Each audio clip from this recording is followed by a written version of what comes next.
Very exciting interview for you now. Now, the former US Vice President Al Gore, critical of Canada's oil sands development, he accused Canada on the weekend of reckless environmental behaviour. Not everyone agrees. We've already heard the Natural Resources Minister Joe Oliver hitting back. Joining us on the line to discuss Mr Gore's remarks, Saskatchewan Premier Brad Wall, who of course has been an outspoken advocate of the Keystone XL pipeline project. Premier, thank you so much for joining us. What is your message for Al Gore? Thanks, Andrew. Very unfortunate comments. There are some inconvenient truths we should be sharing with the former Vice President when it comes to environmental policy in North America. Point number one, today in Canada, we have more aggressive coal regulations than they do in his own country, in the United States. That would be an important point. He mentions in his comment in the long interview that you've referenced off the top of the show that Canada needs to do something moral and courageous on this front. I would just point out that in this province, the province of Saskatchewan, we're investing $1.1 billion through a public electrical utility on the world's largest clean coal project. It's a game changer. It's coming in on time, on budget, captures 96% of the CO2, all the other problems associated with emissions. We use the CO2 for EOR, enhanced oil recovery, and it works. And in the United States, of course, they remain reliant on coal to a great degree, and that's true in the emerging economy. So that's fairly moral and courageous. He, I think, forgets the fact that the province of Alberta, I believe, was the first jurisdiction in North America to actually put a price on carbon. And all the rest of this, by the way, his discussion around CO2 is moot.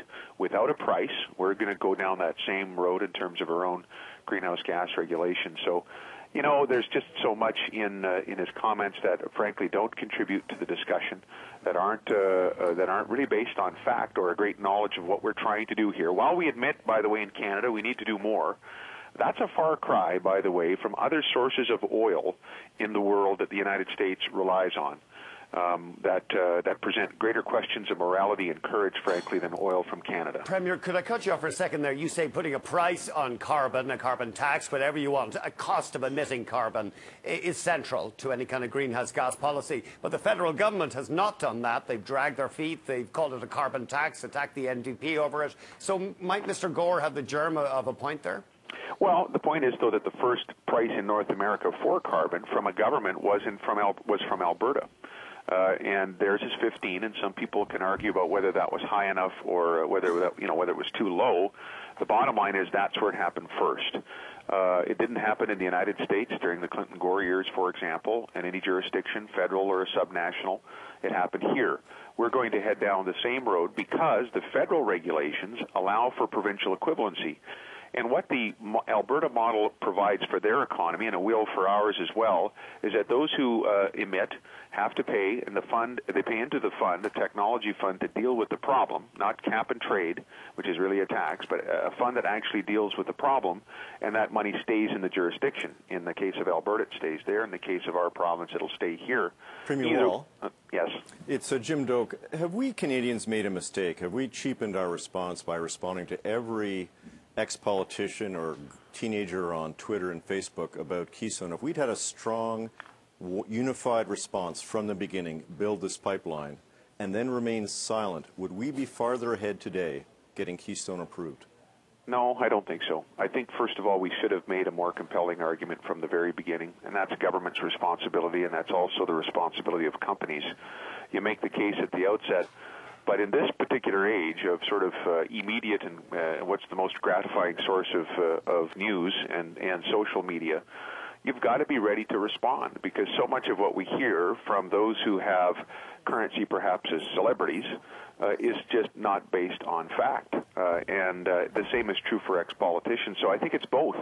I think you need to make the case strongly at the beginning, and then you need to be vigilant, especially as regards making our environmental case, which we need to readily admit can improve and should improve, but it stacks up quite nicely compared to other sources of energy in the world that the U.S. deals with. Premier, can I just echo what Jim Doak said there, or his question? I mean, is this a battle Canadian politicians really should be getting into in such a high-profile way? I mean, Mr. Oliver has crossed tusks with James Hansen of NASA, who's a revered figure in some quarters. Al Gore as well. I mean, you've got to hand it to Al Gore. He sounded the warning pretty early on climate change. Now you guys are openly battling with them.